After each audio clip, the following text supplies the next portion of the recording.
మనతో పాటు అయితే ఇప్పుడు శ్యామన్ ఉన్నారు. శ్యామన్న అనగానే గుర్తుకొచ్చేటి ఎవరో కాదు, మల్లన్న అవతారం స్వరూపంగా చూసే అన్న. అన్న అసలుకి మల్లన్న వేషం ఎప్పుడు స్టార్ట్ చేశారు, ఏ సంవత్సరంలో అలా వేషధారణ చెయ్యాలని ఎప్పుడు అనిపించిందో అన్నతోనే మాట్లాడదాం. అందరికీ నమస్కారం. నేను మీ మల్లన్న స్వామిని. ఆ మల్లన్న స్వామి ఆశీస్సులు మీ అందరికి ఉండాలి మనస్ఫూర్తిగా కోరుకుంటూ 19వ తారీఖు ఆదివారం రోజున మన కొమ్రెవెల్లి మల్లన్న జాతర స్టార్ట్ అవుతుంది. ఆ జాతర 3 నెలల జాతర.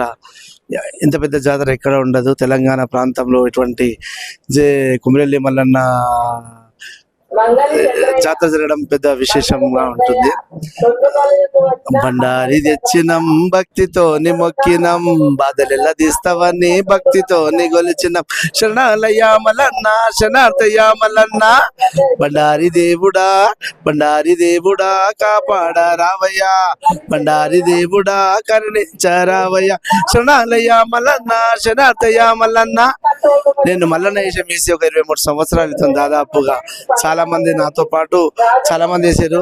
సాక్షాత్తు ఆ మల్లన్న స్వామి ఆశీర్వాదం ఉంది, అలాగే తెలంగాణ ప్రజల తెలుగు ప్రజల ఆశీర్వాదం ఉంది. కాబట్టి ఆ మల్లన్న స్వామి నాకు అనుగ్రహించి ఆ పాత్రలో నేను చేసినందుకు చాలా జీవితాంతం ఆ మల్లన్న స్వామి అనుగ్రహం నాకు ఉండాలని మనస్ఫూర్తిగా కోరుకుంటూ, అలాగే నా పాటలను కానీ నా ఆటలు కానీ నా మల్లన్న వేషాన్ని కానీ ఎన్ని తెలంగాణలో దాదాపు 10 పాత్రలు చేసిన అటువంటి పాత్రలను కూడా నన్ను ఆదరించి అభిమానిస్తున్న తెలుగు ప్రజలకి తెలంగాణ ప్రజలందరికీ నేను మనస్ఫూర్తిగా కృతజ్ఞతలు చెప్పుకుంటున్నా.